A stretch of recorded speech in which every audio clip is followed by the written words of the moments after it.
Welcome everybody to the Beating the Odds Summit here at Norte Vista High School, the best high school in the world, home of the Braves. My name is Kayla Hughes and I am your moderator for this morning. And I would like to give a special shout out to Miss Michelle Obama. Feel free to tweet hashtag Reach Higher Riverside and Beating the Odds after the forum and get it trending. The Beating the Odds Summit is former First Lady Michelle Obama's effort to inspire every student in America to take charge of the future by completing their education past high school, whether at a professional training program, military, a community college, or a four-year college or university. We have an incredible panel of inspiring individuals who will be chatting with us this morning. Dr. Edwin Gomez serves as the Riverside County Deputy Superintendent of Schools and as the Chief Administrative Officer of the Riverside County of Education, overseeing the day-to-day operations. As the Deputy Superintendent, Dr. Gomez coordinates the legislative link between the county office and state and federal government officials. Dr. Gomez began his educational career teaching in grades K through 8. He has served as a principal in various socio-economical communities, led a school out of program improvement status, subsequently resulting in nomination for a National Blue Ribbon Award. Dr. Gomez has been a district chief academic officer and served as a district superintendent for Adelanto Elementary School District and Coachella Valley Unified School District. Dr. Gomez earned his Bachelor of Arts degree in Organizational Studies from Pitzer College, his multiple subject teaching credential from the University of Redlands, and Master of Arts and doctorate degrees from the California State University of San Bernardino. Ladies and gentlemen, please welcome Dr. Edwin Gomez.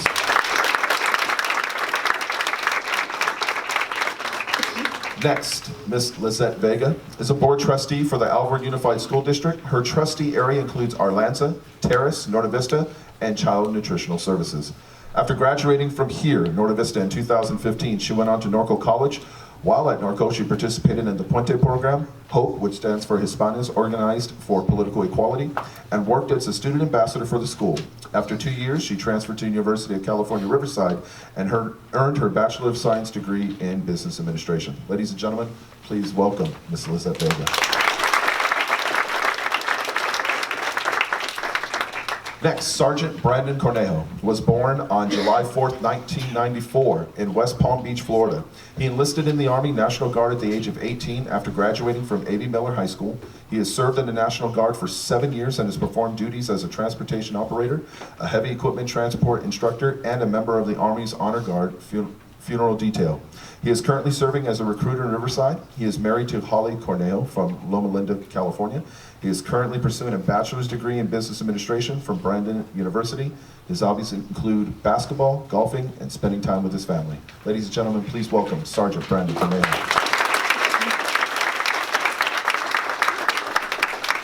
Manuel Carrasco was born in Riverside, California on December 19, 2000. He has lived here all his life. He attended Terrace Elementary, Loma Vista Middle School, and graduated right here from Norte Vista High School with the class of 2019 as an honor grad.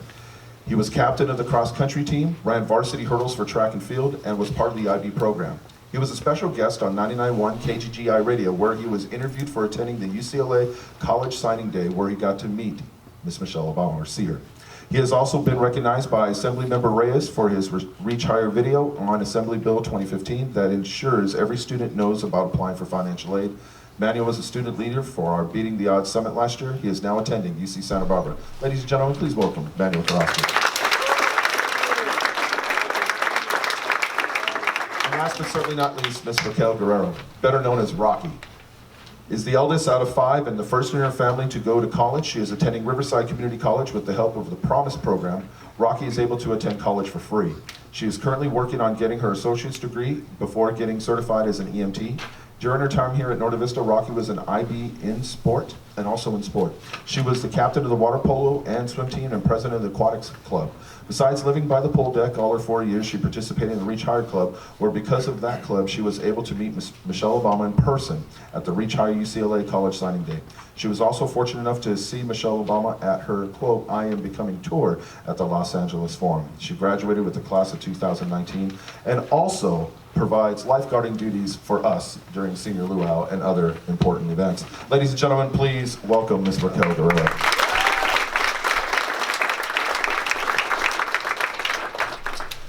To learn how to beat the odds, our Reach Higher student leaders are going to ask some questions, and we'll also take questions from the audience regarding college, financial aid, military, scholarships, and career. Please welcome Ms. Deja Somerville and Leslie Galvan. question goes to Dr. Brooks. What made you choose Pitzer College, and what life experience made you go into education? Can you also give advice to someone who is struggling to decide where to go to college?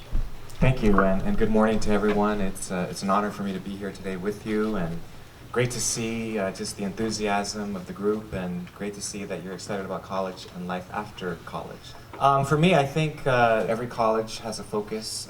Pitzer College in particular has a focus on social responsibility. And to me, social responsibility means about engaging in activities that help others, in humanitarian causes, whatever that cause may be to you. You only know what that is. For me, it was education, being an advocate for students. And just, you may say, well, why did you have this in mind of advocacy for kids? Is because I am a student, an immigrant student to this great nation.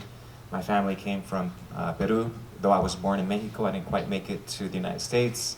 But I grew up in poverty. My parents were very humble people. They worked 3-4 jobs. As a youngster, I grew up and having to collect cardboard and aluminum cans.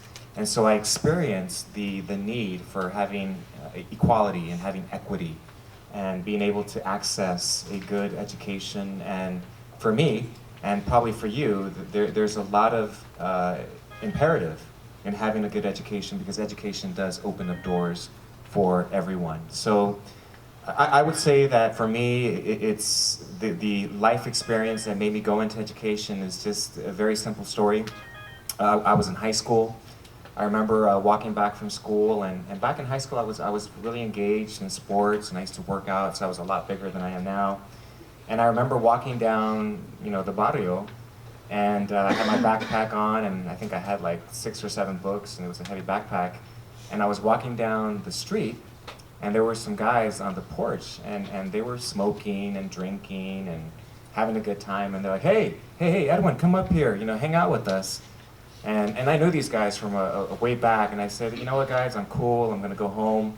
And they started laughing at me. They started like, oh, he's just a geek, and he's just a nerd, and they started like laughing like hyenas.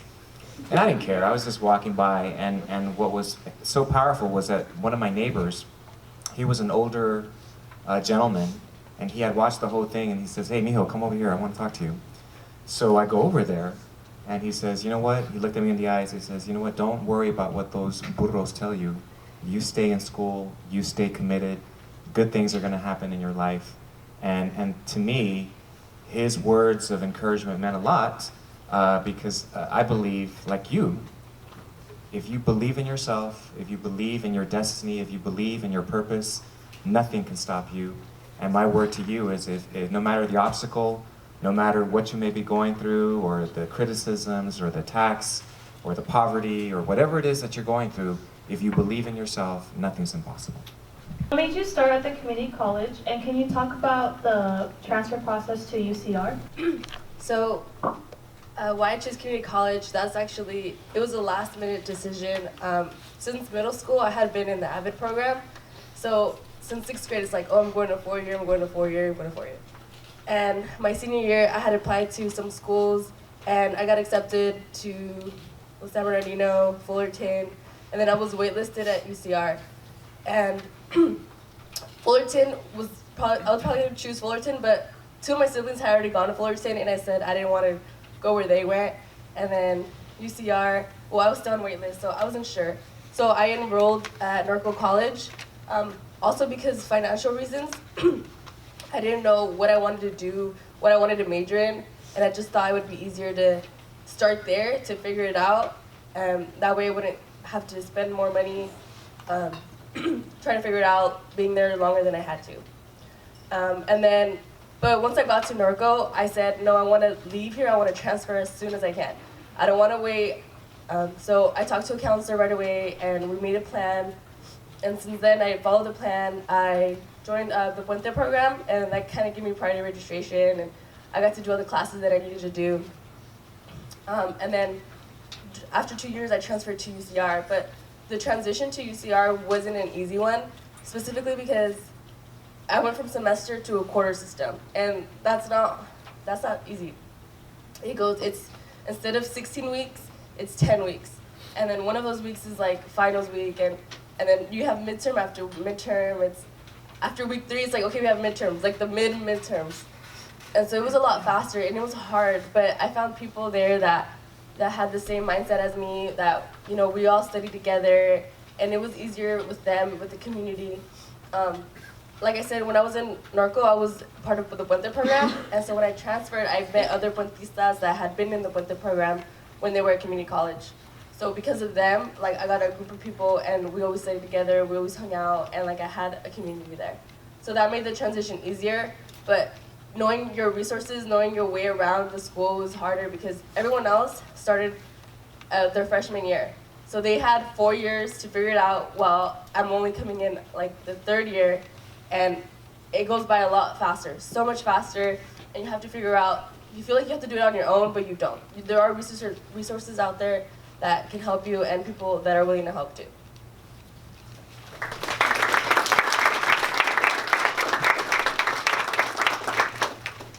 This question goes to Sergeant Cornejo. Why did you decide to join the National Guard? Can you tell us your beating the odds story? Okay, good morning. I'll start with my story, I guess. I grew up, like I said, in West Palm Beach, Florida.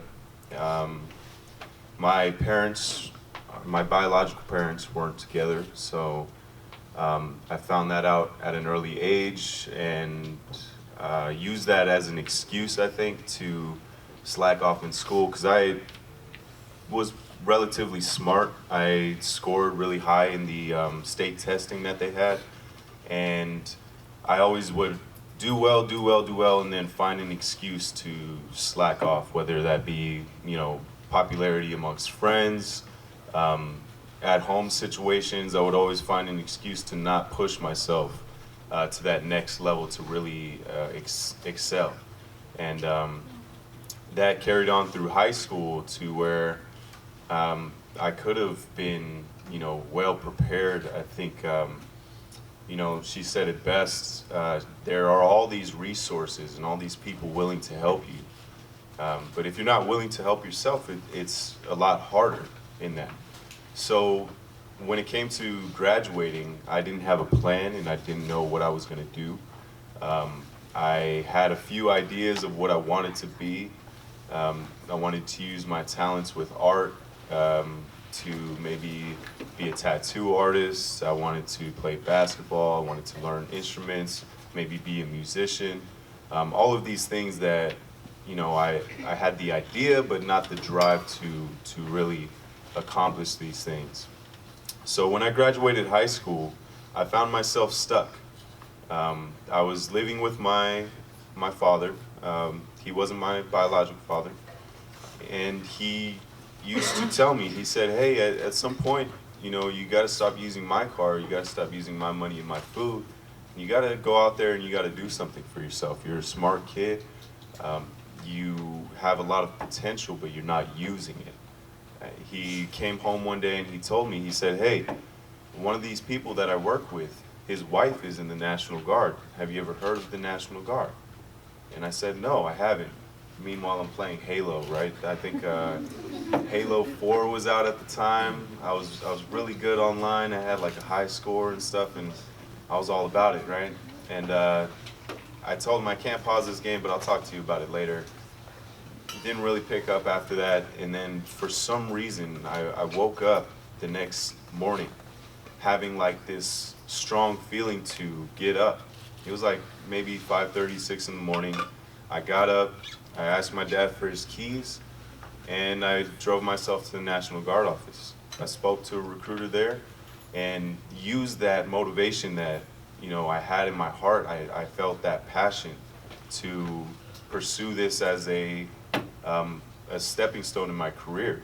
And making that decision to join the National Guard has, I mean, catapulted me into a life that I feel driven, I feel motivated, and I feel that I can attain that success that I've always wanted. It just took me to follow that want, that need to push myself. So that's hopefully answering your question.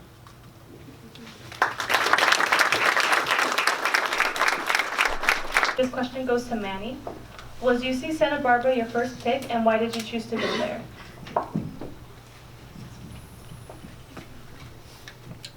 Well, good morning, everyone, and I just want to start off by saying that I honestly never expected to be back here, so. And also, I guess when I was a kid, I would whenever anyone asked me, hey, what college do you want to? I always give the generic answer, you know, like I want to go to Harvard, I want to go to Yale. But as time went on and I came to terms with myself, two colleges that stood out with me were UC San Diego and UC Santa Barbara. I toured the schools, I researched them online, and I honestly I love the feel of them. I love the atmosphere. It had a great environment, and that's what of course I was looking towards the studies and education, but for me, I guess the environment was what I was looking for, or what played a major factor in schools. And so as time went on, I guess, I'm sorry, could you repeat the question one more time?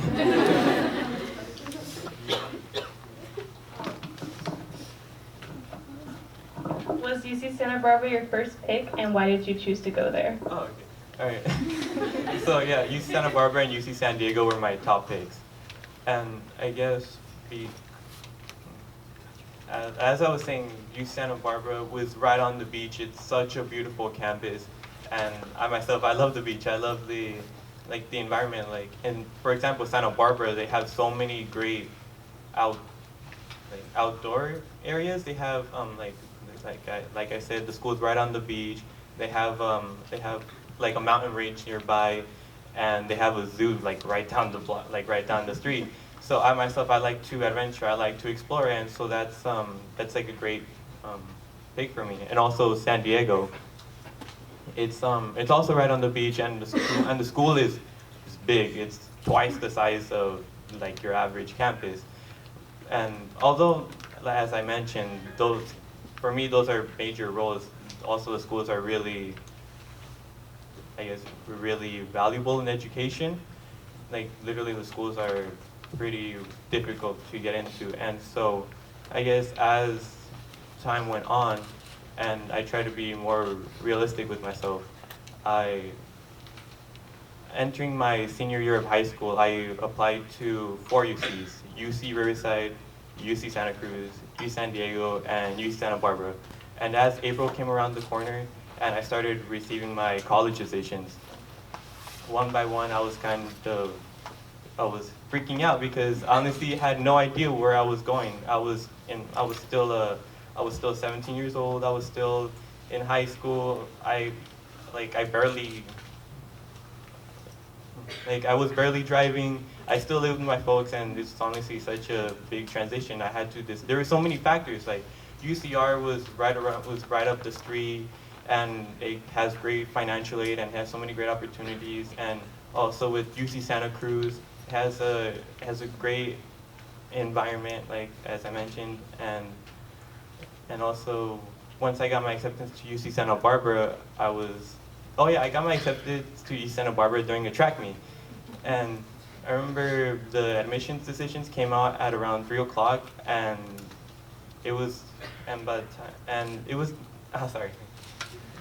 decision came out at 3 o'clock, and it was 3:15, and it was 5 minutes before my next race. And so I was like, you know what, I should just check just to clear my head, just so I won't be thinking about it. And so I went online, I checked my student portal, and when I saw the position that I was admitted, I was like, wow. Because UC Santa Barbara and UC San Diego, they were my reach schools. I honestly did not expect to get accepted there, but when I did, I was shocked. I even earlier in the school year, I even went online and checked my percentage of getting admitted on those apps or on those websites that says your percentage or your chance of getting admitted, and my chance to getting admitted to UC Santa Barbara was 8%. And so when I saw it, I was completely shaking. And so once I got the decision letter, I guess I had my heart set on it, because honestly it was such a reach school for me. it was honestly just a dream to get accepted, and the fact that I did blew my mind. And then a week later, I got my decision to East San Diego, and I got waitlisted. So that basically sealed the deal. And so, I guess when I toured East Santa Barbara, I didn't have I was still mixed about it, because when I went with my family, and my thought process was all over the place. I was thinking to myself, am I ready to drop everything and move 100 miles away? Am I going to be able to compete? Because like I mentioned earlier, my percentage of getting admitted was 8%. I was in the lowest percentile of the acceptance of the acceptees of the school. Everyone else had fives under AP, all of their AP exams, had a 1,500 SAT score, and I was here with an 1,100 or something. Honestly, and everyone else had 4.5 GPA, and I was here with the 3.9, 3.8.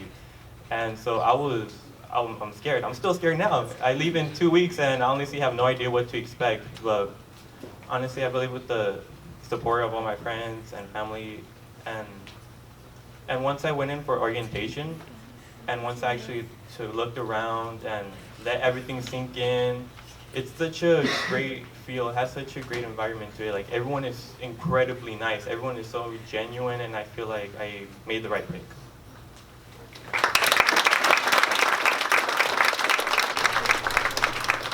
Raquel, what made you stay close to home for college? Hi guys. Okay, so I don't know if you guys noticed, but I am the oldest out of 5. So the pressure is on, obviously, when you're the oldest. If you're the oldest, you guys know how the pressure is. If you're the youngest, you know little. You get to see your older siblings, so you get to look up to them. But when you're the oldest, there's a lot of pressure. My dad puts a lot of pressure on me. My mom, not so much, but my dad, a lot, because he's you're the oldest. You gotta represent your family, you know. And so my senior year was hard. Oh my God, it was the hardest year ever. I was doing 2 sports. I was working, and not to mention I was in IB. That's a lot. Now that I think about it, people told me, you're doing a lot. You have a lot on your plate. And I was just I'm fine. Leave me alone. I know what I'm doing. But as the year was about to finish, I was about to graduate, I started realizing, where am I going to go? I have no idea where I'm going to go. I was but I can't leave my family just like that. I am really close with my family, especially with my mom. She's my best friend, so I love my mom. I couldn't just leave them like that. But then I also was college. I was I want to follow my dreams, but it's also I want to be a cop, guys. So I was I could go to a 4-year college, or I could go to the police academy. I was ooh, right there. And so, because I was seeing my 3 closest friends, my friend Yesenia's going to UCLA, my best friend's going to Redlands, and my friend Marmy is going to UCR. So I was looking at them, and I was just they're going to universities, and I'm here where am I gonna go? And so I was freaking out, because it's I didn't know what I want to major on. That's where I was I was not really sure where I want to go. So I realized, you know what, let me check out UCR. It's not that bad, you know?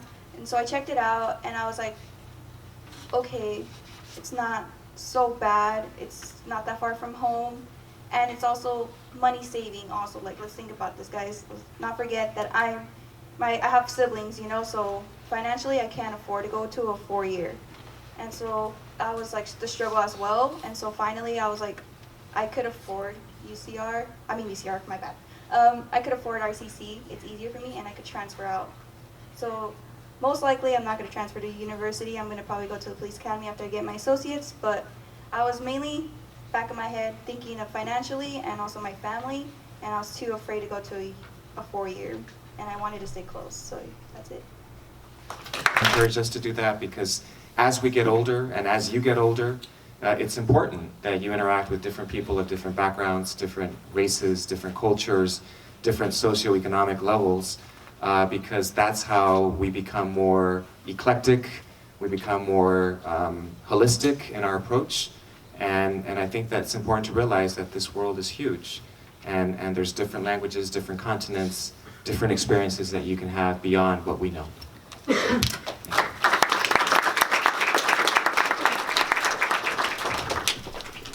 Mrs. Vega, what inspired you to run for school board?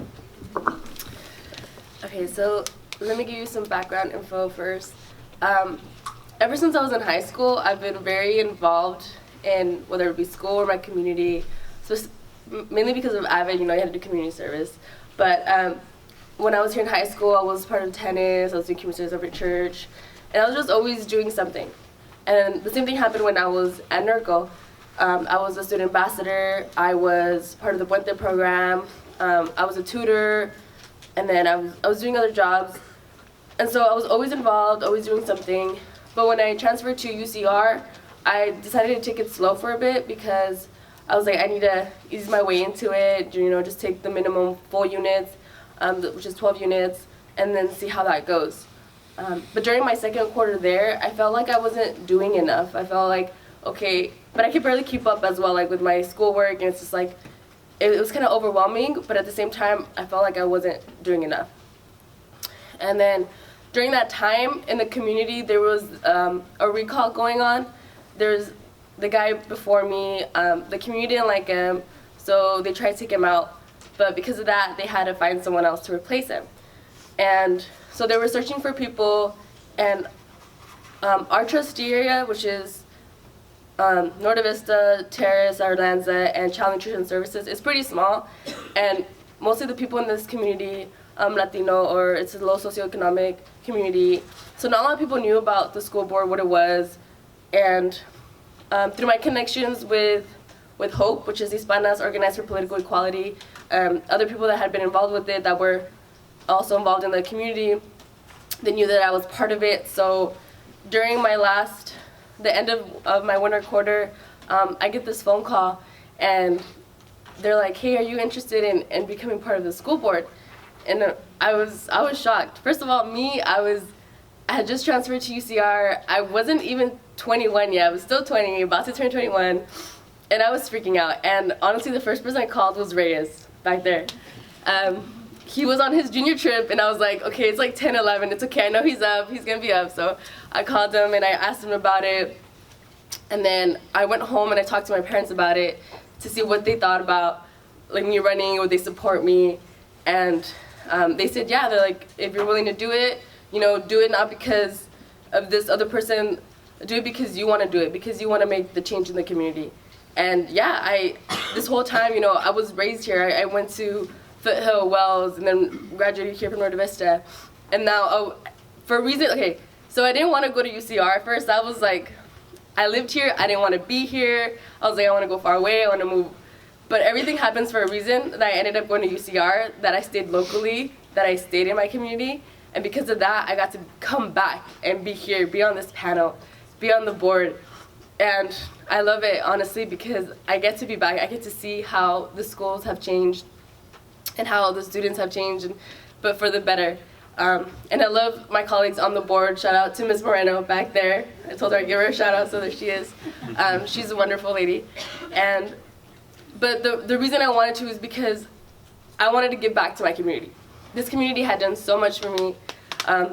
Being here, I love it. And I wanted to give back to y'all, so you know, like, okay, this district made me who I am today, and if it wasn't for that, like, I wouldn't be here. So, yeah. Sergeant Cornejo, did you ever question your ability when you were training with the National Guard? Every day.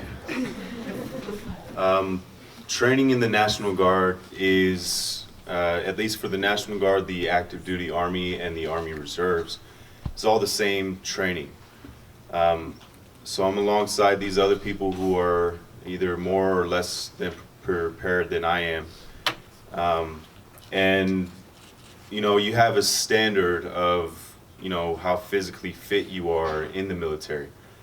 Going to training, you at least, for, you know, an 18-year-old young man that I had to at least be able to do, I think, about 46 push-ups, I want to say 50, maybe 53 or 54 sit-ups, and then be able to run 2 miles within I believe it's a 15-minute and 30-second time. And before I left for training, I could only do 20 push-ups 20 sit-ups, and I would walk maybe 80% of my 2-mile run. So I came in at like 20 minutes and some change. So I was definitely not prepared physically in that, on top of the mental stress that they put you under in order to get you to be able to perform under stress. It was very challenging. However, I didn't look at it as, you know, I'm never going to be able to do this. I woke up every morning and I said, okay, I'm going to give it my all today. I'm going to, you know, do my best, because I want to make not only my family proud, but I want to be able to look back at this moment and know that I gave everything I had, so that way I had nothing to regret. And there were some nights where I'd lay in bed and I'd be like, man, I could probably make it out of that window, and I could probably catch a bus and get back home. I miss it so much. I was far away. It was my first time really being away from all family. And just the challenge every day was just something harder and harder as it got to the very end. And I feel like if not for those challenges in your life, and if you don't, you know, tackle those challenges, you don't improve. Without failure, there is no success. I believe that successful people oftentimes fail more than non-successful people. And it's how you deal with that failure and how you take those challenges, that's what makes you successful. So.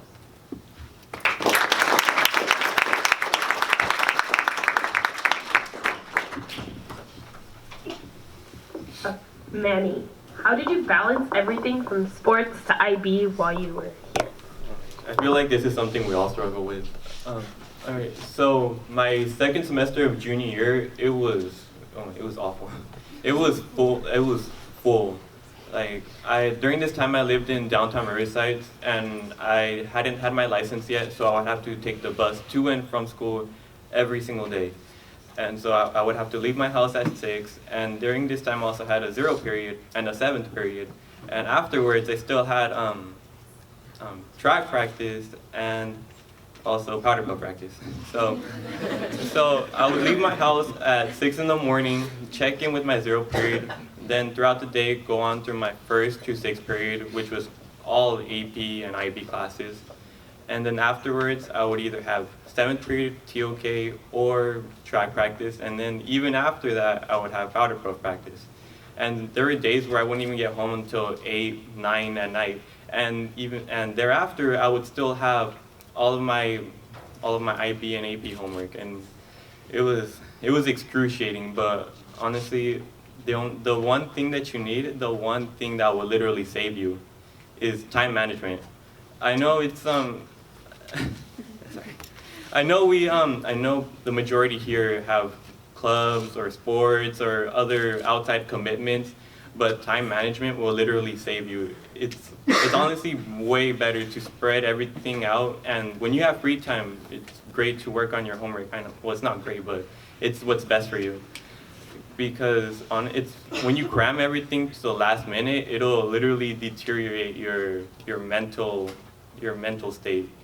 Because I've seen some of my former classmates literally have mental breakdowns in class, crying their eyes out just because of a 5-page essay due tomorrow. Or during senior year when we had our UC applications, our UC insights, it's a lot of work to take on, and trust me, you're gonna want to even everything out. And I know the majority of the teachers here, they give you sufficient time. They don't make like a 10-page essay due the next morning. They'll give you a week or so or a couple of days, and trust me, you're gonna want to like shave everything off every now and then. Like, say you have a project due in 3 days. You might want to do a little today after school, or in the morning, or just whenever you have free time, because trust, if you cram everything until the absolute last minute, it's gonna take a toll on you.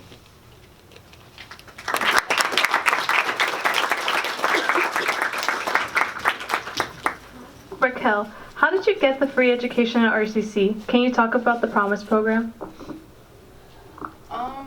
Okay, so as you guys know, I'm the oldest, so I didn't know what I was doing. I really didn't. I'm not close with my older cousins, so I was like, they're in college, so I didn't really talk to them. And so I was like, what am I gonna do, right? So I didn't know about FAFSA. I had no idea what FAFSA was. And I was talking to my coach about it, and I was like, I don't know what I'm gonna do. I don't know what I'm gonna do, right? So he was like telling me, he's like, you should probably like do your FAFSA. And I was like, what the heck is that? You know? I was looking at him like, you weirdo. And so I was like, I don't know. This crazy old man. I'm just kidding, no. Shout out to Ballard. He's like, go to your counselor, talk about your FAFSA, like ask her about it, you know? And that's when I went to Miss Grijalva, I love her. And she was just like, she kept jabbing on it too. I know she kept trying to like get me to come to see her for my FAFSA, but I was like, I don't know what that is, so I'm not gonna go. Don't do that, guys, go do your FAFSA. And so I was like, okay, she got me, she helped me. FAFSA is hard to do, but it's worth it, guys. Just do it, please. So when I finally submitted it, I guess, so you guys know I applied to our RCC, and when RCC found out about FAFSA, I guess they did this new program. And it's pretty new, it's still like 2 years or something like that. And they found out that I'm a first year, like the first one to go to college in my family. I did my FAFSA, and so they're like, I guess they called in a good amount of group of my old classmates to get into the Promise program, because they applied. A lot of them did a lot of them applied to RCC as their backup. So, and they did their FAFSA, so a lot of them got accepted to the Promise program as well. So I feel like anyone could get into the Promise program if you try. So I recommend doing your FAFSA, and if you're gonna go to RCC, ask for it, because it's worth it, because they're paying for my tuition and all that, and they're paying for a good partial amount of my books. So that's how I got into it, I guess, FAFSA. And so thank you, Ms. Grijalva.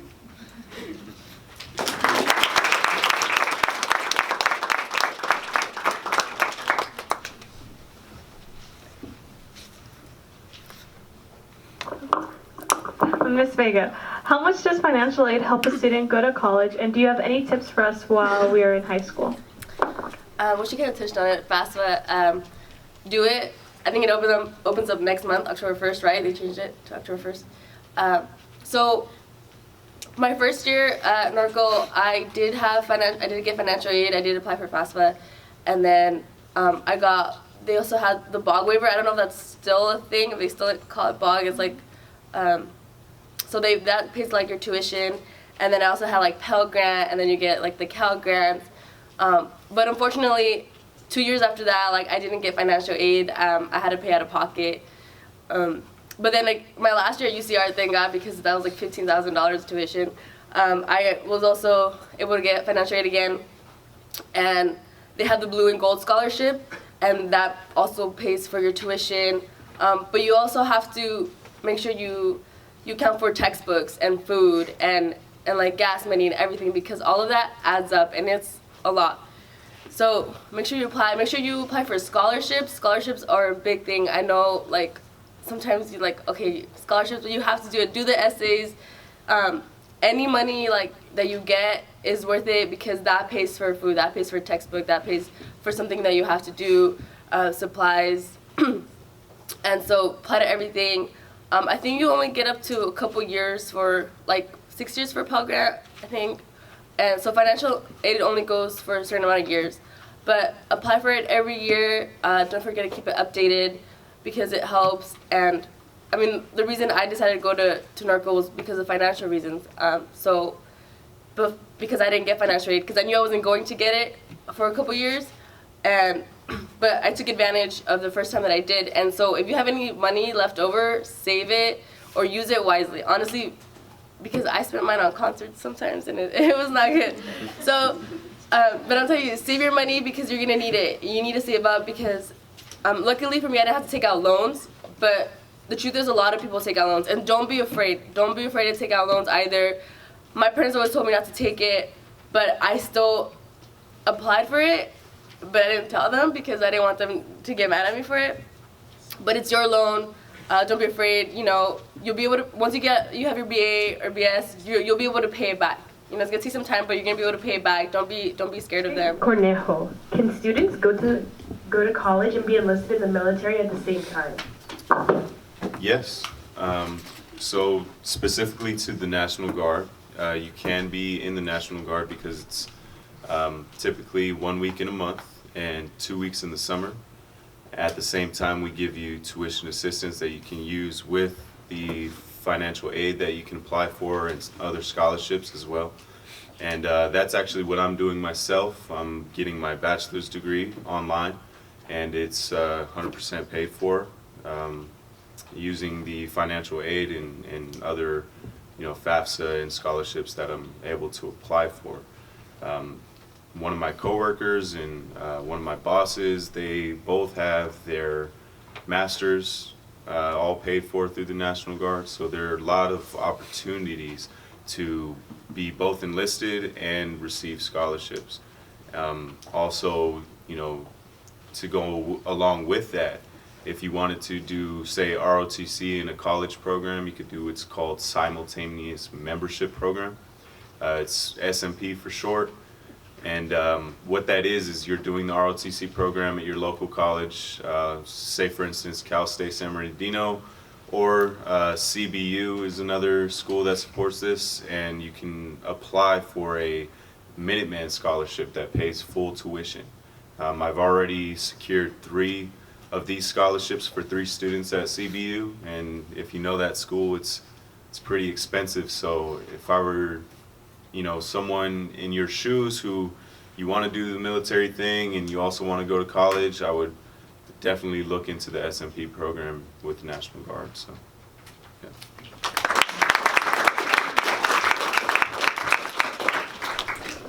Manny, was there anyone that helped you get to where you are now, and what is your biggest goal you would like to achieve? Well, of course, my parents, my family, they were a humongous help during high school. Like I mentioned earlier, it was a real struggle during times such as junior year, because I lived in downtown and both my parents and my sister, they would go to work at 6 in the morning. So basically I was on my own, and they would try their best by getting me like a bus pass just to get to school.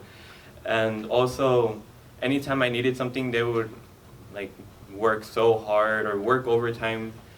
Like, for example, when I was a freshman in high school, I didn't have a computer at that time. So whenever I had to type up an essay or do something online, I would have to go to the public library, and I would spend hours upon hours there. And because of them, they worked, like I mentioned, they worked overtime just to get me a computer so I would have like a safe space to work at home. And also, I would like to give a big shout out to Miss Grijalva, because honestly, if it weren't for her, I honestly don't believe I would have been accepted to UC Santa Barbara. She got me involved so much into school, and also because of her, I took she persuaded me to take a class at RCC over the summer, and that I believe that for that reason I got accepted to UC Santa Barbara, or it made me stand out among other applicants. And honestly, she honestly cares a lot about the students here. Like, she even organized this entire thing just to promote the Reach Higher, to promote Reach Higher. And I just think it's amazing everything she's done. I honestly owe a lot of my accomplishments, or a lot of the things that I've done here. I owe it all to her. So, big shout out. Oh yeah, and also for the other part of the question, I guess my biggest goal is to become right now my plan is to major in mathematics, and hopefully with that I can become a teacher or a professor. So that's my goal, or what I'm striving for at the moment.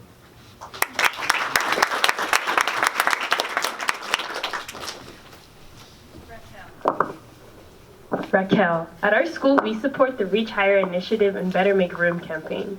Can you tell us why you would encourage students to reach higher?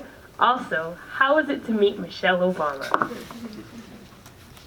I encourage everyone to reach higher, mainly because you guys get out of your bubble. You guys are stuck in your little bubble, especially in high school. You guys got your little cliques, your group. But it's better to expand where you are and just get out of your comfort zone. Yeah, I stayed at home here in Riverside still, but it doesn't mean I'm just gonna stick there. I like to get out of my comfort zone and like do other things. So it's like reach higher for it. You know, if you know and you believe you could do something better, go for it. Like, don't hesitate, just do it. Like if you want to like apply for a, a college, like a private school, try it. Let's see what happens. You know, you like Manny. You know, he didn't know what was gonna happen, but he still went for it. You know, 8%, but hey, he still got in. So like, go for it, reach higher, because you never know. You guys may think like so little of yourself, because I guess we're like our own person. We judge ourselves the most. No one else judges more but yourself. And so don't think of that, but just think of what could happen. You know, what if? You know, so like stick with that and just keep going for it. You know, try something new. And how it was like to meet Michelle Obama, it was crazy. My little story for that, I was at work when they called me, and I was just like, oh, why are they calling me at work? You know, like I just clocked in, it's so early for this. I have a long night. I don't get home till like what, 2 Saturday? Yeah, I don't get home till 2 in the morning. And so I was just like, and well, my mom's like, call Miss Grijalva, get out of there and call Miss Grijalva. I call her, thought this was a joke. She was telling me about it. Still thought it was a joke when I was there too. Literally got there, I was backstage with celebrities, and I was like, this is a joke, right? No, after you finally went to the backstage, when you saw like 10,000 people, that's when I was like, okay, this is not a dream. Maybe I should like take this serious now. But it was amazing. She's really cool and she gives warm hugs.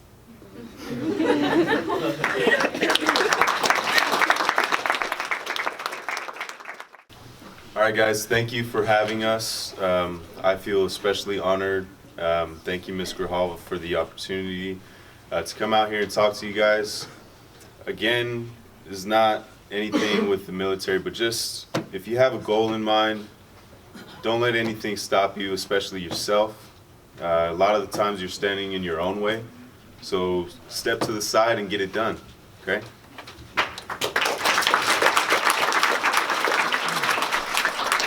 My closing thought would be basically kind of the same, and just thank you very much for the opportunity to be able to share some few words with you. But I would say just dream big dreams. Nothing's impossible. Everything that you put your mind to, you can achieve it. Keep working at whatever you believe is possible, and I would like to hear your stories someday as well.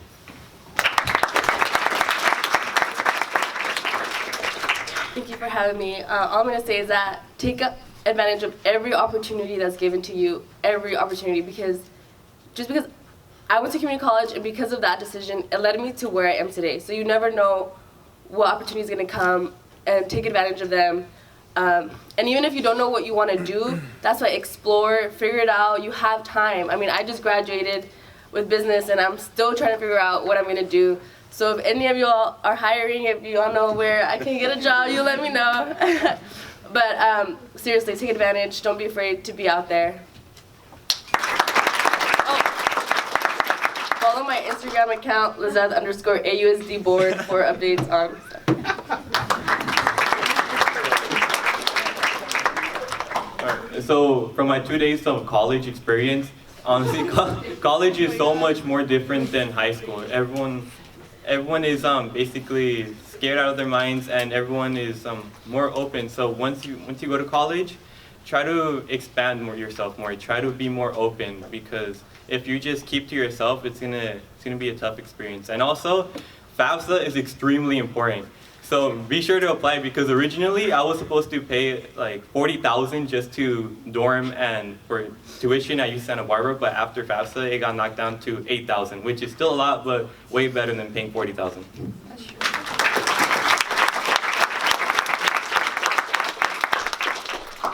So for my last thought, just keep it up, guys. You know, like for all the seniors out there, good luck. I'm just kidding. No, you guys enjoy your senior year, because you know it's gonna go by really fast. And like what he said, do your FAFSA, guys. Literally, my last 2 weeks of my senior year, I went to go see Ms. Grijalva, and she was helping students out with their FAFSA. Barely. So like, guys, get it out of the way so you guys could enjoy your senior year and actually have fun, you know? Not have that behind your head and be like, oh my gosh, I have to do my FAFSA last minute when you're about to graduate in 2 weeks. Don't do that. But you know, like, keep it up, you know, like reach higher, do what you like, get out of your comfort zone, get out of your bubble, join a club, join a sport, do something, guys, you know, like, it's gonna be fun, you know, it's your high school years, enjoy it, and good luck, guys.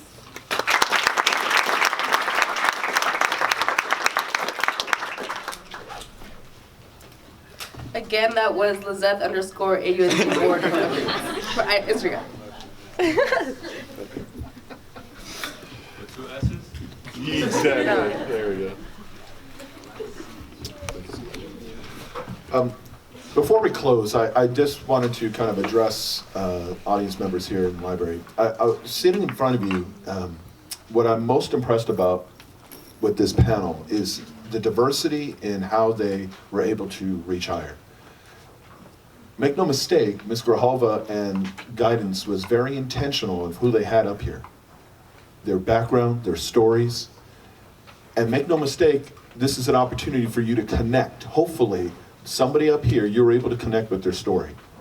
You heard stories of not biological parents being raised by someone that's not my biological parent. You heard a story of, you have 3 alumni here from Norte Vista. And each one of these stories, without a doubt, someone in here in this area can connect. What I love about this panel is their willingness to share and also their enthusiasm for young people like yourselves to be able to extend where you're at. Right now we are in a protective barrier. It's called public high school here at Norte Vista. Once that chapter of your life, and notice I said chapter and not the book. I'm very intentional about that. This is a chapter of your life. Once that chapter ends, a new one begins, and hopefully you're taking full advantage of all of the opportunities that Novi gives you. Every adult, every program, and you heard from the panel, they were not shy in seeking and asking for help, getting questions answered. I want to thank the panel just for your willingness, for your time to come here and to share your stories, your testimonies to our Novites here. And yeah, we want you guys to be able to go beyond and do exceptional things, which you will. But definitely take full advantage of all the opportunities you have here now so that you're better prepared for the next chapter. So with that, those are great questions that you guys asked. It's important that our students are informed about the different options after high school. We'd like to thank once again our panelists and Reach Higher. We would also like to thank our principal, Mr. Marquez, for encouraging our entire staff and our students to reach higher. And as Miss Michelle Obama would say, when they go low, we reach higher. That's all for the panel, ladies and gentlemen. You stay classy, Norte Vista. You're out.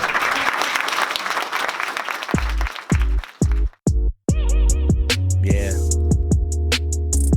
Reach higher. But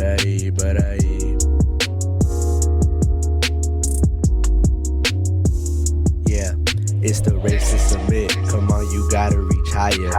Hop behind the wheel, cause now you are the driver. It's the race to submit. Come on, you gotta reach higher. Don't let nothing stop you now, cause you the decider.